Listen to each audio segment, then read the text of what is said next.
विद्यार्थी मित्रों नमस्कार। मैं अजित कुमार एक्सीलेंट क्लासेस में आपका हार्दिक स्वागत करता हूं। आज हम लोग देखेंगे पादपों में परिवहन। पादप कहते हैं पौधों को, इसको वनस्पतियों में परिवहन ऐसा भी कह सकते हैं। तो इस टॉपिक को समझेंगे। सबसे पहले हम लोग ये समझें कि पादपों में परिवहन या वहन आवश्यक क्यों होता है। तो विद्यार्थी मित्रों, आपको पता होगा कि वातावरण में से कार्बन डाइऑक्साइड लिया जाता है और वह कार्बन डाइऑक्साइड ले करके पत्तियां क्या करती है, प्रकाश संश्लेषण की प्रक्रिया करती है, वहाँ ऊर्जा तैयार करती है। और वह ऊर्जा सिर्फ पत्तियों तक ही अगर सीमित रहे तो वृक्षों के जड़, डाल, तना इत्यादि अंगों का विकास कैसे संभव होगा अगर भोजन सिर्फ पत्तियों तक ही रह जाए। तो होता क्या है कि पत्तियों में जो भोजन तैयार होता है उस भोजन को पौधों के सभी अंगों तक पहुंचाया जाता है, जिसको हम परिवहन कहते हैं। दूसरी चीज़ कि आप लोग जानते होंगे कि पौधों के लिए पानी की भी ज़रूरत होती है, जल की आवश्यकता होती है। जल कहाँ से मिलता है?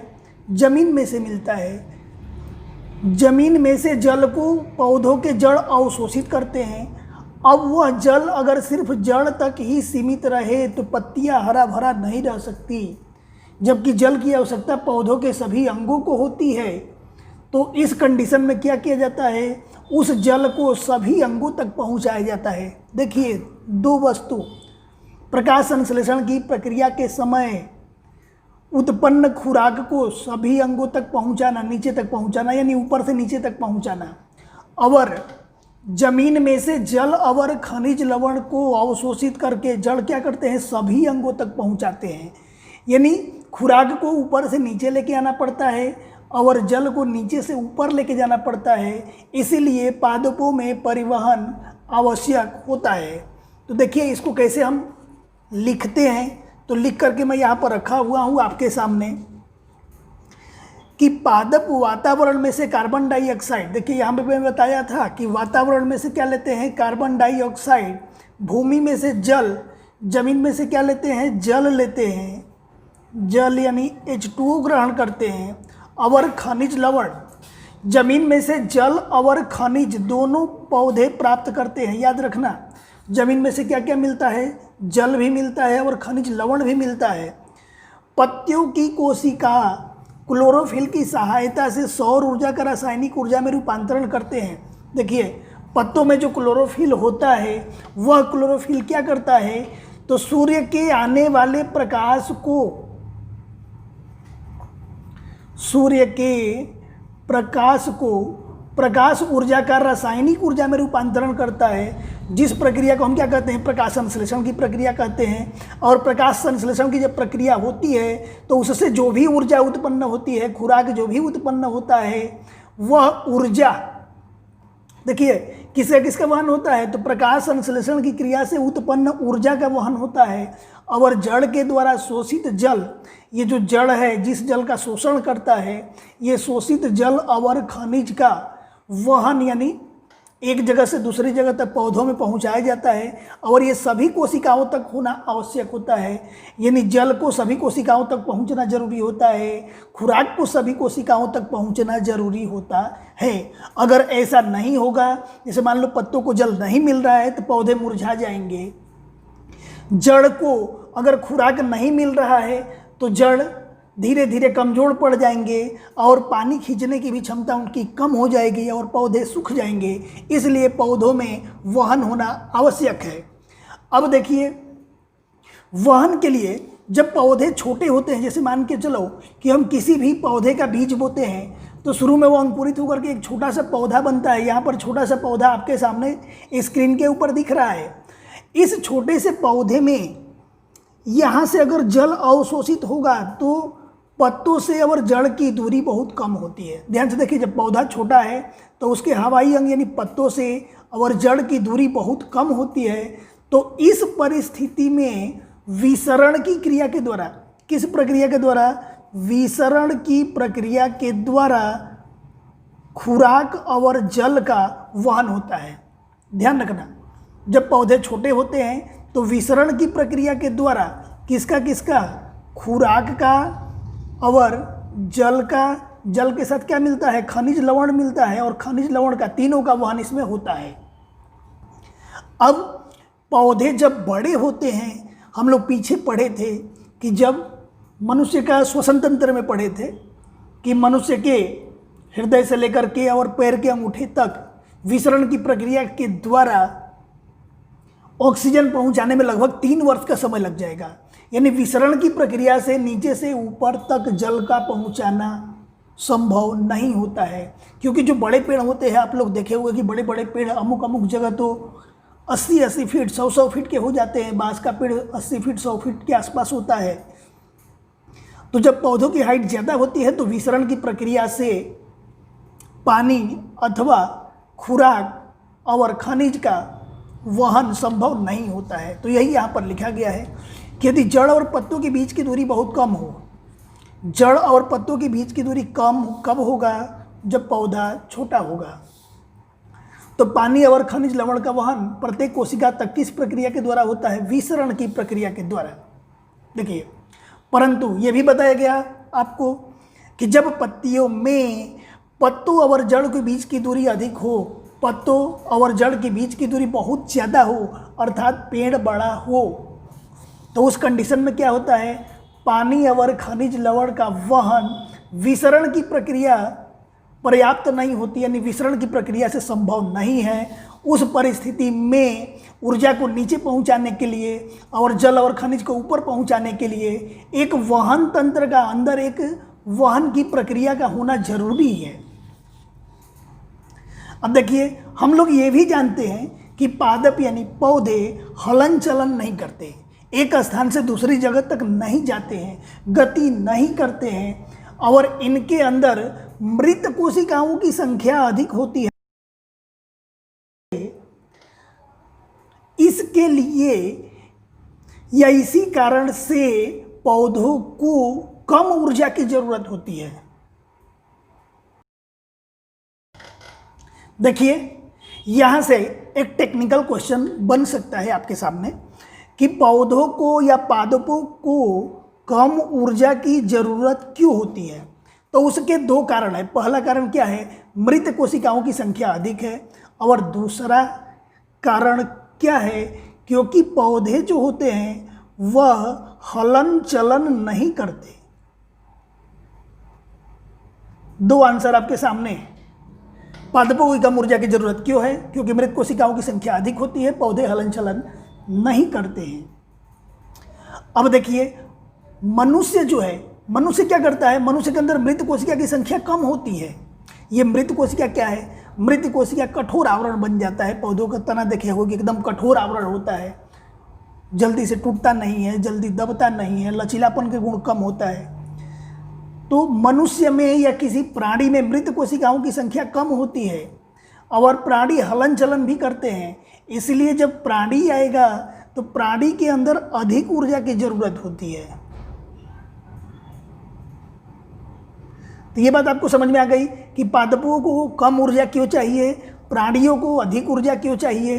तो 2 ही कारण है, मृत कोशिकाओं की संख्या और हलन चलन का करना।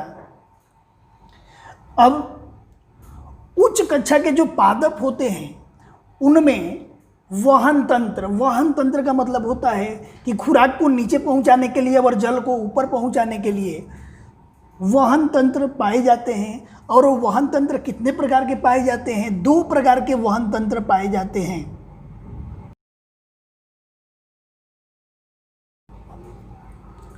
अब याद रखने की आपको टेक्निक बता रहा हूं। जाइलम जो है, जाइलम ज और ल दोनों इसमें आ रहा है, तो ये हमेशा जल का वहन करता है। जल कहाँ से मिलेगा, जमीन में से। तो जमीन के में से जल मिलता है और खनिज भी मिलता है। तो जाइलम किसका किसका वहन करता है, जल का और खनिज का। फ्लोयम देखो, फ्लोयम और फूड दोनों एफ से शुरू हो रहे हैं। तो ये हमेशा प्रकाश संश्लेषण से प्राप्त ऊर्जा का या पौधों के खुराक का वहन करता है। ये चीज़ आपको समझ में आ गई होगी। जाइलम जल का वहन करता है, इसीलिए इसको दूसरे शब्दों में जलवाहक उत्तक कहते हैं। और ये खुराक का वहन करता है, इसलिए इसको अन्नवाहक उत्तक कहते हैं।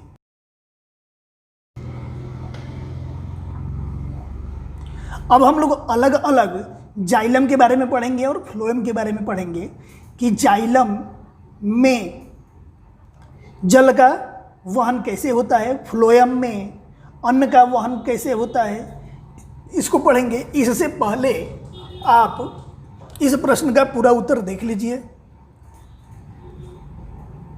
पादप हलन चलन नहीं करते, आपको बता दिया।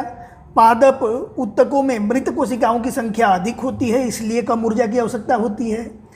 पादप जंतुओं की तुलना में कम ऊर्जा की आवश्यकता होती है। क्यों? क्योंकि इसमें मृत कोशिका होती है और हलन चलन नहीं करते हैं। पादपों में वहन भी धीरे धीरे होता है जंतुओं की तुलना में।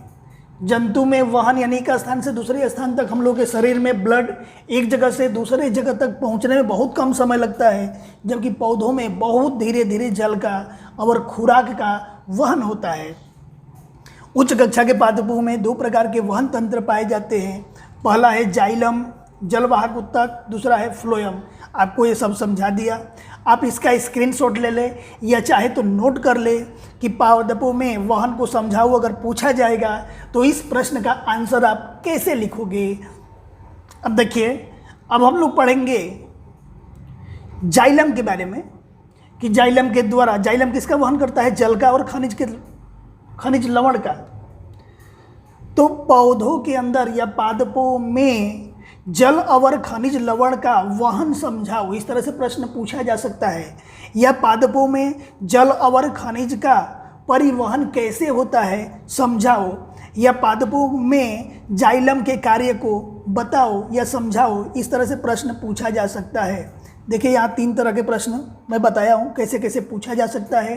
पादपों में पानी का वहन समझाओ, पानी यानी जाइलम करेगा, वही चीज़ आएगा। वनस्पतियों में पानी का शोषण और उसका ऊर्ध्व वहन, नीचे से ऊपर जाना समझाओ। जाइलम यानी यही है जलवाहक उत्तक के द्वारा पानी का वहन समझाओ। ये तीनों प्रश्न एक ही है। तीनों प्रश्न पूछा जाए तो अपने को जाइलम के बारे में लिखना होता है। अब देखिए, जड़, तना और पत्तियों की वाहिकाएं। देखिए इसमें होता क्या है, जड़ यहाँ पे है, तना यहाँ पर है, और पत्तियों के अंदर वाहिका यानी पतली पतली नली होती है, और ये सब आपस में जुड़ जाती है और आपस में जुड़ करके संवहन वाहिका का एक जाल बना देती है। देखिए किसकी किसकी, जड़, तना और पत्तियाँ। यहाँ पर हम लिखेंगे क्या क्या, जड़, तना और पत्तियाँ या पत्तियों की वाहिकाएं आपस में जुड़ जाती है, और जुड़ने के बाद ये एक सतत जाल जैसी रचना बनाती है, जिसको हम संवहन वाहिका कहते हैं। क्या कहते हैं? संवहन वाहिका। पहला टॉपिक यही दिया गया है, फिर से ध्यान से समझ लीजिए। जड़, तना और पत्तियाँ, इन सब के अंदर एक वाहिकाएं होती है। वाहिकाएं का मतलब एक जगह से दूसरी जगह तक पहुंचाने के लिए रास्ते होते हैं। ये सब आपस में जुड़ करके एक जाल बना देते हैं, जिसको हम संवहन वाहिका कहते हैं। पहला टॉपिक यही दिया गया है। अब जड़ के द्वारा पानी का शोषण कैसे होता है, इसको समझे। जो जड़ की कोशिकाएं होती है, देखिए जड़ के अंतिम सिरे पर मूल रोम होता है, और ये मूल रोम किसके संपर्क में होता है? मिट्टी के संपर्क में होता है। जड़ की कोशिकाएं किसके संपर्क में होती है? मिट्टी के संपर्क में होती है, और मिट्टी से आयनों का या खनिजों का शोषण करती है। देखिए मिट्टी से आयनों का शोषण करती है, जिससे भूमि अवर, देखिए यहाँ पर हम ध्यान से समझते हैं, यहाँ पर क्या है? मिट्टी है, और यहाँ पर क्या है? जड़। तो मिट्टी में से जड़ क्या करता है? आयनों को शोषित करता है। किसका शोषण करता है? आयनों का। जब मिट्टी में से जड़ आयनों को शोषित कर लेगा तो उस कंडीशन में होगा क्या कि आयन मिट्टी में कम हो जाएंगे और जड़ में अधिक हो जाएंगे। एक तरफ आयन कम हो गए और एक तरफ अधिक हो गए, जड़ में अधिक हो गए, मिट्टी में कम हो गए। तो इन दोनों की सांद्रता में कमी उत्पन्न होती है, सांद्रता यानी गाढ़ापन। और वही सांद्रता को मेंटेन करने के लिए जल जड़ों में प्रवेश करता है। जड़ की कोशिकाएं लगातार मिट्टी के संपर्क में होती है, जिससे आयनों का शोषण करती है, जिससे आयनों की सांद्रता में अंतर उत्पन्न होता है, यानी कमी उत्पन्न होती है। और उस कमी को दूर करने के लिए जल क्या करता है, जड़ में प्रवेश करता है। यही यहाँ पर ये वाला मुद्दा दिया गया है। जड़ों की कोशिकाएं मिट्टी के संपर्क में होती है, जो मिट्टी से आयनों का शोषण करती है, जिससे भूमि और जल के आयनों की सांद्रता में अंतर उत्पन्न होता है। इस अंतर को दूर करने के लिए पानी जड़ में लगातार प्रवेश करता है। ये जो पानी है, जड़ से प्रवेश करने के बाद भूमि से जड़ की तरफ स्तंभ बना करके, इस तरह से एक पतला स्तंभ बना करके नीचे से ऊपर की तरफ गति करता है। देखिए, पानी जब जड़ में प्रवेश कर गया तो जड़ में प्रवेश करने के बाद यह जल स्तंभ बना करके, एक स्तंभ बना करके नीचे से ऊपर की तरफ गति करता है, जिसको हम जल स्तंभ कहते हैं। फिर से ध्यान से समझ लीजिए, जड़ों में पानी प्रवेश करने के बाद छोटे छोटे स्तंभ बना करके ऊपर की तरफ गति करता है, जिसे हम क्या कहते हैं, जल स्तंभ कहते हैं। जड़ और जमीन के बीच आयनों की सांद्रता में उत्पन्न अंतर दूर करने के लिए जल भूमि से जड़ की तरफ पानी का स्तंभ बना करके गति करता है। अब अगला टॉपिक देखेंगे कि जड़ की कोशिकाएं द्वारा पानी का शोषण होने से, देखें, जड़ की कोशिकाएं क्या करती है, पानी का शोषण लगातार करती है, हमेशा पानी का शोषण करती रहती है। और इस शोषण होने से एक दाब उत्पन्न होता है, यानी नीचे का दाब क्या हो जाता है, अधिक हो जाता है, और ऊपर का दाब कम हो जाता है, जिससे ये जल स्तंभ नीचे से ऊपर की तरफ गति करने लगते हैं। देखिए, जल में क्या होता है, जड़ में क्या होता है, लगातार जल प्रवेश कर रहा है, जड़ के अंदर पानी लगातार प्रवेश कर रहा है, तो यहाँ दाब अधिक हो जाएगा, ऊपर दाब कम हो जाएगा। तो दाब में अंतर होने के कारण, यानी जहाँ दबाव अधिक होता है वहाँ से पानी कम दाब की तरफ गति करने लगता है। पत्तियों के अंदर रंध्र पाए जाते हैं, तना के अंदर वायु रंध्र पाए जाते हैं।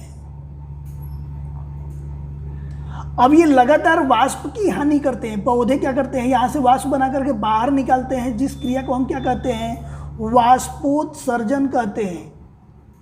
वाष्पोत्सर्जन का मतलब वाष्प का उत्सर्जन। पत्तियों में स्थित स्टोमेटा यानी रंध्र और तना में स्थित वायु रंध्र जल की लगातार हानि करते हैं, जिस क्रिया को हम क्या कहते हैं, वाष्पोत्सर्जन कहते हैं। और वाष्पोत्सर्जन क्रिया के अंदर बेनिफिट अपने को क्या होता है कि पानी यहाँ से निकल रहा है और इधर से पानी जा रहा है, तो ऊपर का दाब कम होता जाएगा, इधर का दाब अधिक हो जाएगा, तो अधिक दाब से कम दाब की तरफ जल का वहन होगा।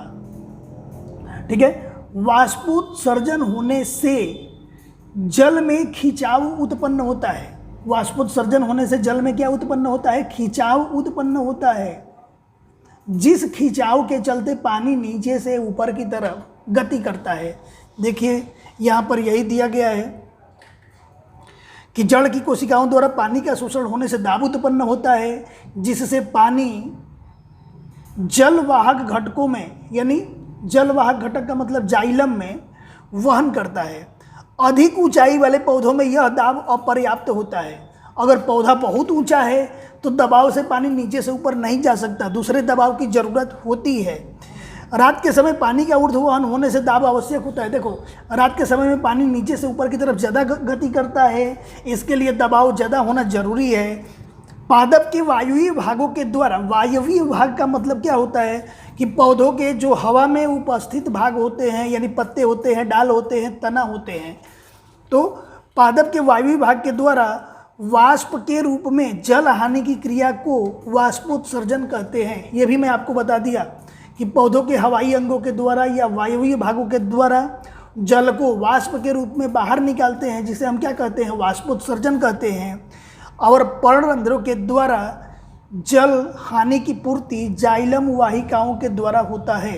अब देखिए, पर्णरंध्र यानी पत्तों के ऊपर जो छेद होता है, ये जो जितने भी जल की हानि करेगा, जितने भी पानी का उत्सर्जन करेगा, उस उत्सर्जन के कारण जो भी जल की कमी होगी कहाँ से आएगी, नीचे से ऊपर की तरफ, यानी जाइलम उसको जाकर के फिर पूरा करेगा।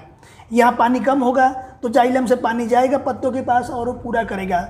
इस प्रकार जल का जड़ से और पत्तों तक पहुँचना होता है, किसके द्वारा, जल स्तंभ बना करके। देखिए, इस वाष्पोत्सर्जन के खिंचाव के कारण जल में स्थित जाइलम जल ऊपर की तरफ गति करता है। दिन में पर्णरंध्र खुले रहते हैं तो वाष्पोत्सर्जन के द्वारा जाइलम में पानी ऊर्ध्वगमन होता है, पानी का नीचे से ऊपर की तरफ गमन होता है। इस प्रकार वाष्पोत्सर्जन की क्रिया में जाइलम गति के लिए मुख्य जवाबदार परिबल है। इसका मतलब कि जब वाष्पोत्सर्जन की क्रिया होगी तो गति के लिए सबसे ज़्यादा जवाबदार कौन है, वाष्पोत्सर्जन है। ये अब हम लोग देखेंगे कि फ्लोएम के द्वारा खुराक का वहन किस प्रकार होता है। अभी हम लोग क्या पढ़ रहे थे, पादपों में परिवहन के बारे में पढ़ रहे थे। तो पादपों में परिवहन करने के लिए दो घटक पाए जाते हैं, एक जाइलम और दूसरा फ्लोएम। जाइलम किसका किसका वहन करता है, जल का और खनिज लवण का, जड़ से अवशोषित करके सभी अंगों तक भेजता है। देखिए आकृति में यहाँ पर हम जाइलम बनाए हैं, ये जल का परिवहन करता है नीचे से ऊपर की दिशा में। अब यहाँ पर क्या आया, फ्लोएम।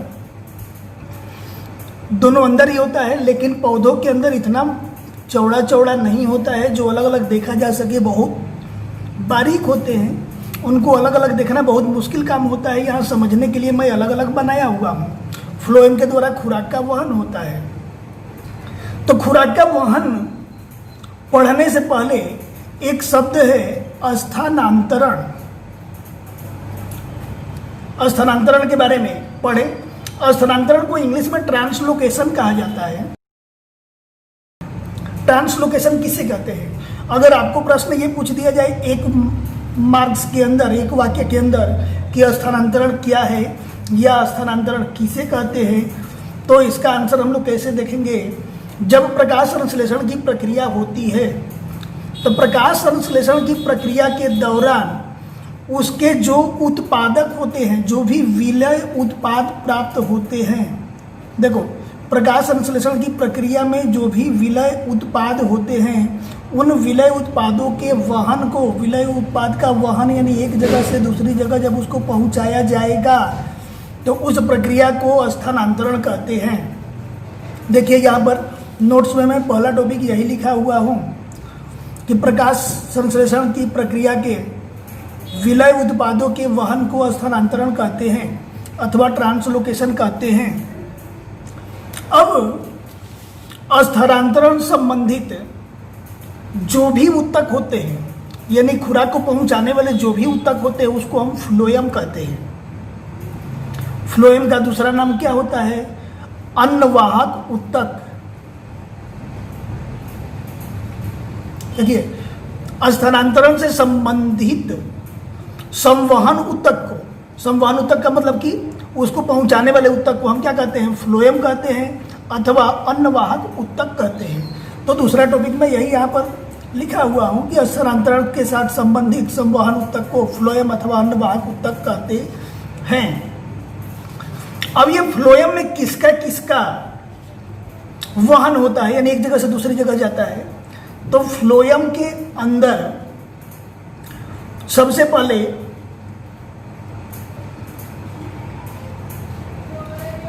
प्रकाश संश्लेषण का उत्पाद अमीनो एसिड या अमीनो अम्ल व अन्य पदार्थों का वहन होता है। फ्लोएम के अंदर किसे किसका वहन होता है, अमीनो अम्ल का, और दूसरा उसके साथ और संबंधित जो पदार्थ होते हैं उनका वहन होता है। तो देखिए यहाँ पर लिखा गया है कि फ्लोएम में प्रकाश संश्लेषण का उत्पाद अमीनो अम्ल और अन्य पदार्थों का वहन होता है। अब ये वहन किधर होता है? आप ये भी जानते हो विद्यार्थी मित्रों कि कुछ पौधे ऐसे होते हैं जो अपने खुराक को जड़ में संचित करते हैं। उदाहरण के रूप में गाजर, मूली, ये अपने जड़ में खुराक को संचित करते हैं, तो हम लोग उसके जड़ को खाते हैं। कुछ पदार्थ ऐसे होते हैं जो खुराक को फल में संचित करते हैं। उदाहरण के रूप में आम है, तरबूज है, तो उनके हम फल को खाते हैं। केला है, तो उनके हम फल को खाते हैं। कुछ पदार्थ ऐसे होते हैं जो खुराक को बीज में संचित करते हैं। देखो, जड़ में संचित करने वाले कौन कौन से पदार्थ है? गाजर है, मूली है।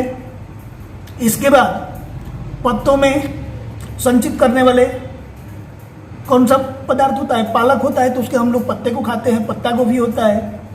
इसके बाद फल में संचित करने वाले कौन कौन से पदार्थ होते हैं? जैसे मान के चलो आम है, केला है, पपीता है, इसमें खुराक फल में संचित होता है, तो हम लोग इसके फल को खाते हैं। बीज में खुराक कौन कौन संचित करता है? तो बीज में संचित करने वाले पदार्थ है, धान है, गेहूं है, तो हम इनके बीज को खाते हैं। खुराक जिस पदार्थ में संचित होते हैं उसी पदार्थ को हम लोग खाते हैं। तो इस फ्लोएम का वहन जड़ की तरफ भी होता है, पत्तों की तरफ भी होता है, फल की तरफ भी होता है, फूल की तरफ भी होता है, सभी अंगों की तरफ होता है। तो अगला टॉपिक यही समझाया गया है आपको कि यह पदार्थ खुराक के भंडारण अंग, खुराक के भंडारण अंग कौन कौन से हैं? फल, बीज और शुद्धि करने वाले अंगों की तरफ लेके जाया जाता है। अब एक चीज और आपको ध्यान रखना है कि जब खुराक का वहन होता है तो ऊर्जा की आवश्यकता होती है कि नहीं होती है? तो इसका आंसर आएगा कि हाँ, ऊर्जा की आवश्यकता होती है। जब यहाँ पर प्रकाश संश्लेषण की प्रक्रिया होगा तो यहाँ से ग्लूकोज उत्पन्न होगा और वही ग्लूकोज सुक्रोज में बदल करके कहाँ पे पहुँचता है? ये पहुँचेगा फ्लोएम के अंदर। फ्लोएम के अंदर पहुँच करके इसकी सांद्रता बढ़ा देगा। अब परासरण की क्रिया के अंदर क्या होता है? हम लोग 9th में पढ़े थे कि कम सांद्रता से अधिक सांद्रता की तरफ जल का वहन होता है। उसी समय जल यहाँ से यहाँ तक पहुँचेगा। जब जल यहाँ से यहाँ तक पहुँचेगा तो यही खुराक जल के साथ मिल करके और शरीर के सभी अंगों तक, पौधों के सभी अंगों तक पहुँचता है। तो हम यहाँ पर कौन सा प्रश्न पढ़े? यह प्रश्न पढ़े कि फ्लोएम के अंदर खुराक के वहन करते समय ऊर्जा की जरूरत होती है? तो इसका आंसर होगा हाँ। यह ऊर्जा सुक्रोज से एटीपी के रूप में प्राप्त होती है। यह ऊर्जा किस स्वरूप में प्राप्त होती है? सुक्रोज के स्वरूप में प्राप्त होती है और एटीपी के रूप में संग्रहित होती है। अब एक प्रश्न ऐसा भी पूछा जा सकता है इसके अंदर कि क्या जल के संवहन के लिए या जल के स्थानांतरण के लिए ऊर्जा की आवश्यकता होती है? तो इसका आंसर हो जाएगा नहीं। जल का स्थानांतरण एक भौतिक क्रिया है। वाष्पोत्सर्जन के कारण जल नीचे से ऊपर की तरफ जाता है। पौधों में जल पहुंचाने के लिए कोई ऊर्जा की जरूरत नहीं होती है। एक ऐसे भी अपने को प्रश्न इसके अंदर समझना है कि जल के वहन की दिशा बताओ। तो जल हमेशा नीचे से ऊपर की तरफ जाता है। ध्यान रखना, जल हमेशा जड़ से अवशोषित होगा और नीचे से ऊपर की तरफ जाता है। यहाँ फ्लोएम में जो खुराक होते हैं वह प्रकाश संश्लेषण की प्रक्रिया से प्राप्त होते हैं और ये पत्तों से नीचे की तरफ आते हैं। लेकिन जब पतझड़ का समय होता है, पतझड़ के समय के दौरान पत्ते झड़ जाते हैं। जब पत्ते झड़ जाते हैं तब उस समय जड़ में जो संचित ऊर्जा होती है वह ऊर्जा नीचे से ऊपर की तरफ जाती है। तो जाइलम में हमेशा ऊर्ध्व गति होती है। ऊर्ध्व गति का मतलब नीचे से ऊपर की तरफ, जबकि फ्लोएम में ऊपर से नीचे की तरफ भी गति होती है और नीचे से ऊपर की तरफ भी होती है और ऊपर से नीचे की तरफ भी होती है। यानी ऊर्ध्व गति और अधोगति दोनों देखने को मिलती है फ्लोएम के अंदर। कौन सी गति होती है? ऊर्ध्व गति, यानी नीचे से ऊपर की तरफ। नीचे से ऊपर की तरफ गति कब होगा? पतझड़ के समय जड़ में संचित ऊर्जा सभी अंगों तक जाते हैं। और अधोगति कब होगा? अधोगति का मतलब ऊपर से नीचे की तरफ। तो जब पत्ते लगे होते हैं, खुराक तैयार होता है, तो उस समय ऊपर से नीचे की तरफ खुराक का वहन होता है। अब हम लोग फ्लोएम के घटक पढ़ लें कि फ्लोएम में खुराक को पहुंचाने के लिए कौन कौन से इसके और घटक होते हैं या कौन कौन से इसके अंदर और अंग होते हैं। तो एक होती है साथी कोशिका और दूसरा होता है चालनी नलिका।